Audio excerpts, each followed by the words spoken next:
Microcosms. Our beloved Joan Konopka shared with me a couple of years ago that small groups are a microcosm of the UU Church. We gather together in peace. We welcome diversity, knowing we do not always agree. We are seeking a sense of community, knowing we have cultural differences. It is an opportunity to question our perceptions of the world and ourselves in a safe space. We become friends, end quote. So these small groups of 8 to 10 folks mirror our larger congregation. They are cut from the broad cloth of the whole, representing the unique and varied individuals that make up this community. But beyond that, they come together however often seems good for them, and they mirror one another. In our reading this morning from James Baldwin, he says that we mirror and magnify one another's light. They receive one another gently. They are steadfast in their showing up for each other.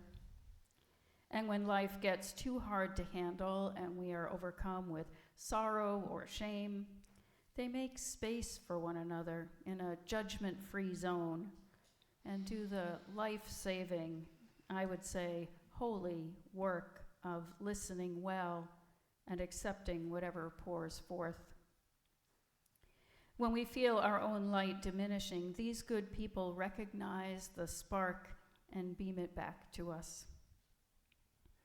As synchronicity would have it, this is the month we are exploring mystery, after all.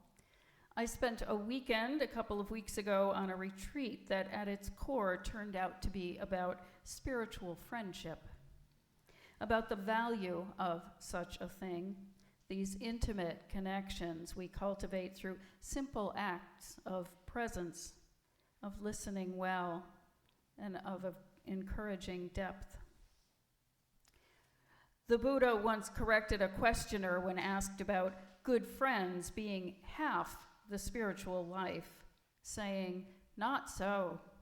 Good friends, companions, and associates are the whole of the spiritual life."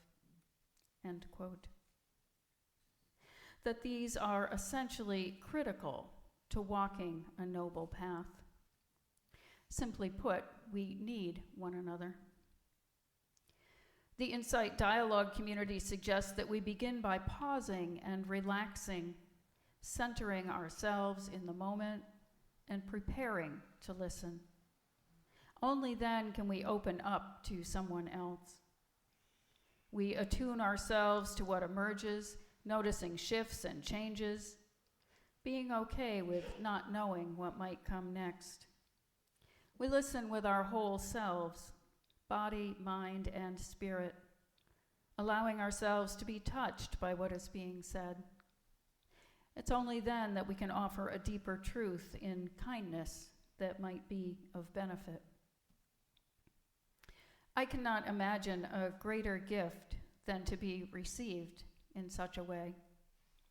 And this is the essence of our intention in small groups, to find a safety of space that allows us to speak our truths, to be heard with the surety that we are known in the fullest of our humanity, our listeners not flinching or turning away, but embracing us in all our messiness and joy, breathing in our being and exhaling love.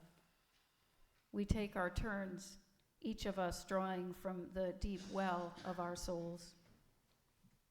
These covenant groups, as they are rightly named, provide the safety we desire through our promises made at the outset, how we will be with one another when we gather, apart from how we are in more public spaces with acquaintances.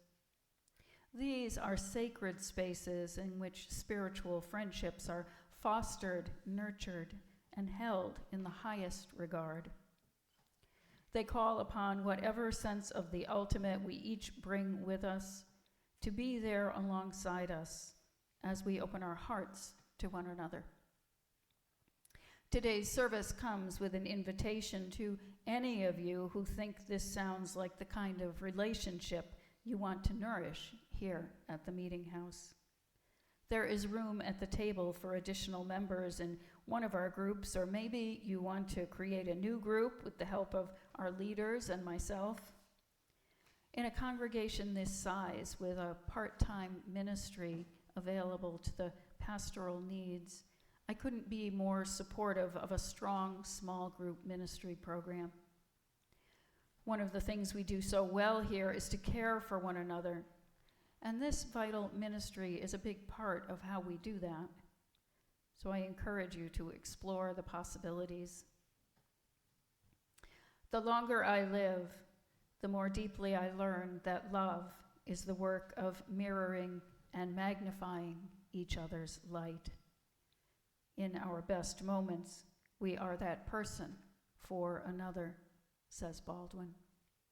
May that love, which is the spirit of this place, engage the work and the blessings both in the transcendent moments of coming together as it is mirrored in one another's eyes and hearts.